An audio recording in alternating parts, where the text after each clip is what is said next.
بسم الله الرحمن الرحیم عاجل فرج والعافیت والنصر اجعلنا من خیر الانصار علیکم مستشارین.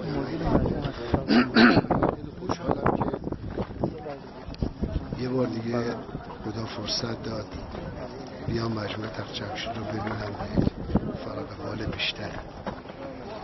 یه زمان دانشجویی اومدیم قبل از پیروزی انقلاب با دوستان اومدیم و تخت جمشید رو دیدیم، یه بار در دوره دولت و یه بار هم الان، و فکر می‌کنم در آینده بازم باید بیام.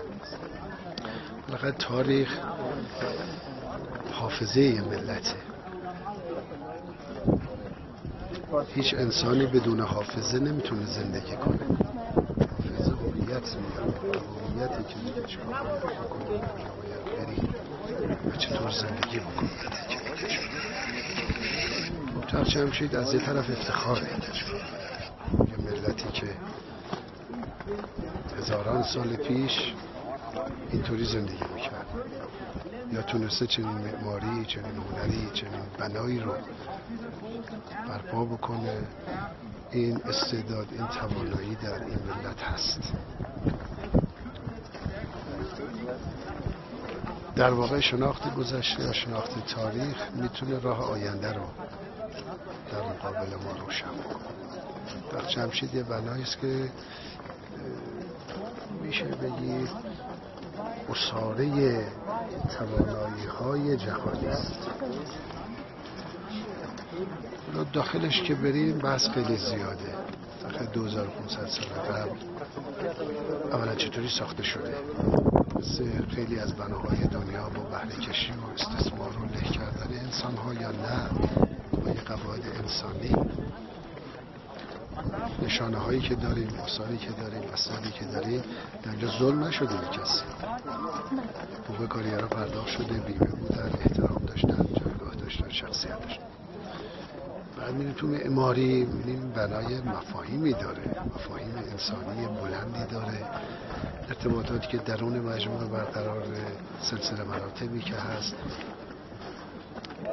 چه کسانی از کجا باید بیاد، چجوری دیده بشن، چطور بهشون احترام گذاشته بشه. 38 ملت، 32 ملت یا 42 ملت زیر یه پرچم بودن، اونم پرچم ایران بوده. اینا همه محترم بودن، همه جایگاه ویژه داشتن، فرصت تعامل و همفکری داشتن، فرصت مشارکت داشتن، فرصت نظر دادن داشتن. در واقع یه نوع مشارکت در اداره اون حکومت بسیار گسترده جهانی وجود داشته. به تعبیری که دوست راهنمون به کار بردن، شاید بخشی از تخت جمشید اولین سازمان ملل، اولین جایگاهی است که رهبران و شخصیت‌های ملت نشستن، مشورت می‌کردن با هم. این به لحاظ معماری همچین و به لحاظ محتوایی، به لحاظ مهندسی هم باز اصلا ویژگی‌هاش منحصر به فرده. یعنی یه مهندسی کامل، خاکشناسی، هواشناسی، آبشناسی، سنگشناسی، باربری و سازی، مهندسی ساختمان، اینا همه دیده شده به سطح ممکن در چند هزار سال قبل. 18 متر، 20 متر، بیش از 20 متر ارتفاع یک ستونی که از سنگه میسته، چطوری ارتفاعاتش برقرار میشه، باید صرف